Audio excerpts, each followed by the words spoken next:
Halo teman-teman, kita akan breakdown ya di video ini. Ini adalah video part kedua dari yang part pertama kita pakai kalkulator sepeda listrik kita. Di sini kita akan coba breakdown dari perhitungan kalkulatorku ini. Jadi agak lucu kalau kita mempercayakan suatu hitungan yang kita itu tidak tahu bagaimana ini mesin menghitung gitu. Jadi kayak terima apa adanya kan, ini kan ambigu ya, bisa benar bisa salah. Parameter kebenaran ini apa gitu ya. Makanya kita lebih baik ke ini ya, lebih baik mengetahui bagaimana komputer ini atau kalkulatorku ini menghitung. Jadi aku sudah di sini sudah cantumkan ya detailnya perhitungan dari kalkulator ini agar transparansi itu jelas ya. Agar transparansi di antara komputer dan kita itu jelas. Oh gini toh, oh gini toh gitu ya. Oke. Di sini kita ada satu part ya di sini. Yang pertama, step yang pertama, kita menghitung energi baterai kWh. Nah, jadi rumusnya ini, energi kWh sama dengan voltase kali kapasitas. Nah, jadi ini voltnya dan ini Ah-nya. Dibagi 1000. 1000 ini apa? 1000 ini adalah konversi dari WH, watt hour, ke kilowatt hour atau kWh. Karena perhitungan PLN itu kWh ya. Nah, jadi seperti ini nih contohnya. 48 volt 10 Ah dapatnya segini. Artinya baterai kita bisa menyimpan 0,48 kWh energi listrik ya, seperti tangki bensin lah ya. Di sini sudah ada penyederhanaan bahasa ya supaya kita semua bisa paham. Itu yang kedua, menghitung biaya charging. Nah, menghitung biaya charging. Jadi di sini ada rumusnya, biaya sama dengan energi bagi efisiensi charging. Nah, kali tarif PLN. Nah, dari mana angkanya? Energi ini, nah ini energi yaitu hasil dari langkah yang pertama tadi, yang step yang pertama. Terus efisiensi. Nah, di sini efisiensi nanti kita akan jelaskan efisiensi ini sama dengan standar industri atau charger tidak 100% efisien. Jadi maksudnya nih di sini ya penjelasannya. Sebentar, kita akan diktikan dulu ini. Tarif PLN. Nih, tarif PLN dari input pada tarif listrik berapa kWh di sini ya. Nah, ini berapa ribu per kWh-nya. Nah, jadi di sini mengapa ada efisiensi 92%? Nah, 92%. Karena pada saat kita ngecas ya, tidak semua arus PLN itu masuk ke charger kita. Jadi ada pembuangan ya, atau ini ya, efisiensi pembuangan lah. Jadi ada yang hilang, ada yang dari kWh tersebut. Ada yang hilang. Jadi di sini yang hilang itu sekitar 8% asumsinya ya. Menjadi panas. Jadi misalnya 100%. Jadi yang 8% itu jadi panas. Jadi yang masuk itu cuman sekitar ini ya, 92%. Jadi masuk ke baterai itu 92%, 8%-nya itu jadi panas. Jadi seperti itu cara menghitungnya. Oke, jadi ini efisiensi. Nah, itu namanya efisiensi ya. Nah, ini sudah saya bilang juga. Jadi kalau baterai butuh 0,48 kWh, PLN harus supply 0,52 kilowatt hour ya. Nah, ini. Karena kalau kita sama persis, sebenarnya kan bisa kan 0,48 kali aja tuh ya dengan harganya ini. Ya kan? Logikanya. Tapi itu nggak bisa teman-teman dalam kasus listrik gitu ya. Karena kalau kita ngecas sesuatu itu nggak harusnya itu nggak masuk 100% ke dalam baterai itu gitu. Jadi ada yang hilang, yaitu berupa panas gitu ya. Jadi 8% ini berupa panas, jadi asumsinya. Jadi kita perlu ekstra 8% untuk ngecas full gitu ya. Nah, jadi ini dapatnya. Kita perlu 0,52 kWh untuk ngeisi 0,48 kWh baterai kita gitu. Jadi seperti ini contoh perhitungannya. Nah, jadi sekali ngecas itu kita bisa habis Rp765 listrik ya, untuk contoh kasus yang ini ya. Ini berbeda ya teman-teman, berbeda dengan yang kita inputkan di sini. Ini contoh kasus yang lain. Ini adalah contoh kasus yang lainnya. Sebagai contoh aja. Nah, yang ini itu kasus teman-teman. Nah, ini kasus yang saya, ini contoh doang. Ya. Ini beda kasus dengan yang result yang ini ya. Oke. Setelah kita tahu biaya satu kali ngecasnya itu segini. Nah, setelah itu kita lanjut ke step yang ketiga, yaitu menghitung jarak realnya. Di sini ada rumus jarak real, range-nya kali efisiensi mode. Nah, saya kan bilang tadi, ini range dari brosur itu sebenarnya gak mungkin kan, 70 km itu gak mungkin kan.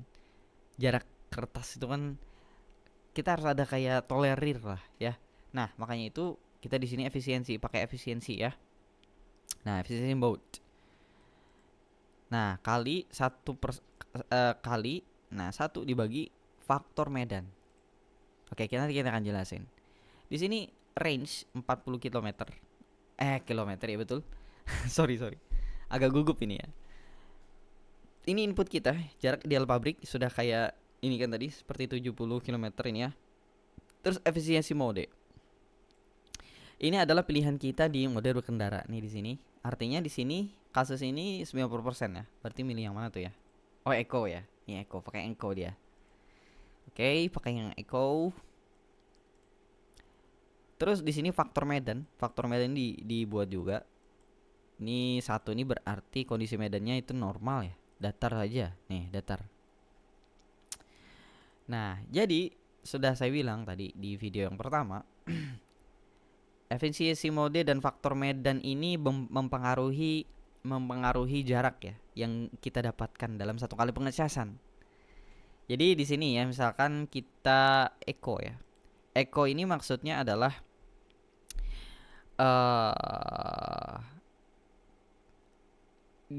gaya yang dihasilkan oleh baterai itu 90% aja. Sisanya panas gitu. Sisanya beralih ke panas.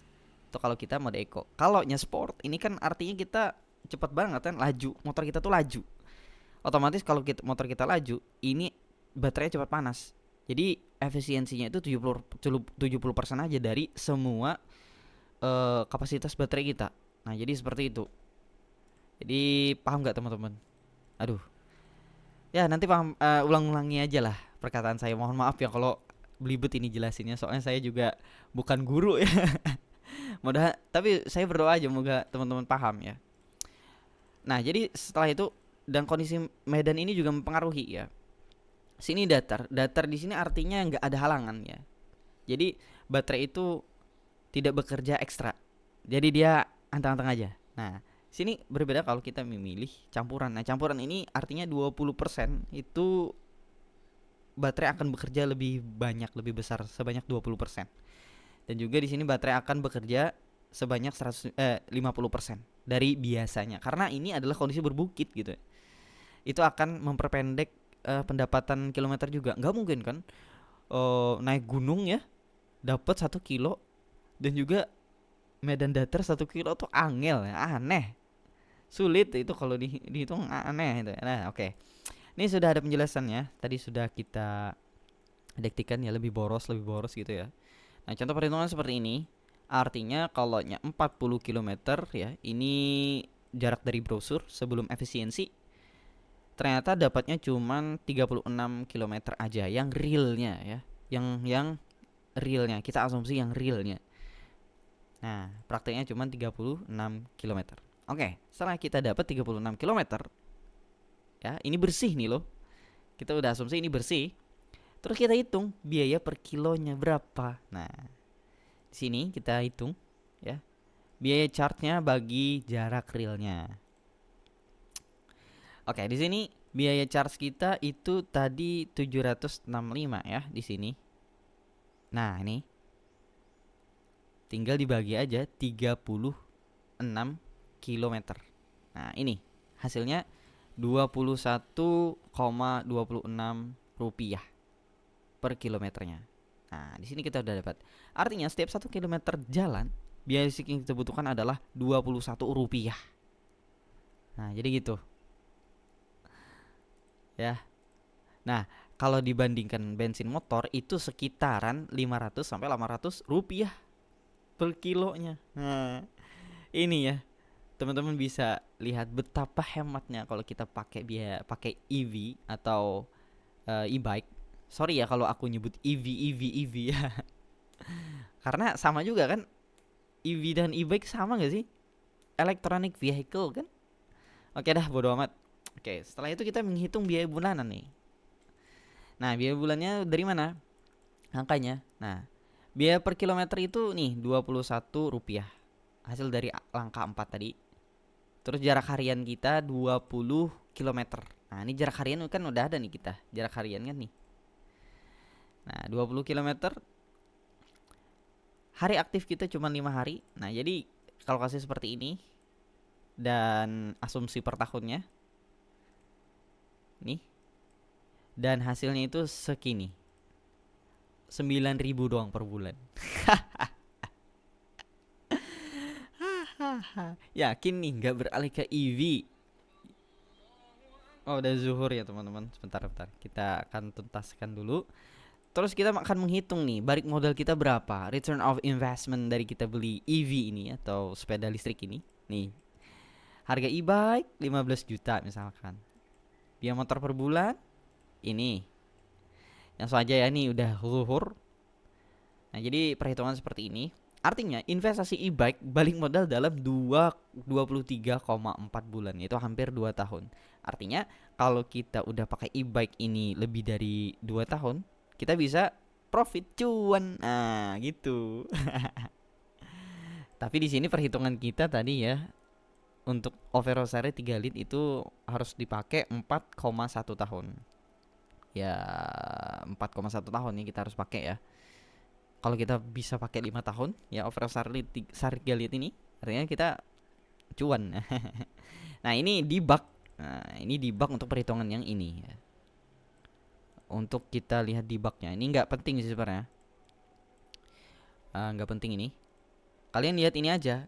Nah, tapi kalau kalian itu penasaran teknis di dalam ini apa yang ia hitung, nah ini bisa lihat ini. Oke, segitu aja teman-teman. Ini udah luhur juga. Jangan lupa like, share, komen, dan subscribe juga video kita. Bagikan ke teman-teman juga yang masih kekeh dengan motor bensin, dan mungkin dia kalau setelah lihat kalkulator ini dia akan wow, kayaknya aku beralih nih ke e-bike nih ya. Gitu. Oke teman-teman ya, kalau ada saran dan masukan boleh tuh nanti di komen aja. Oke teman-teman ya, bye bye, see you in next video, semoga bermanfaat ya, bye.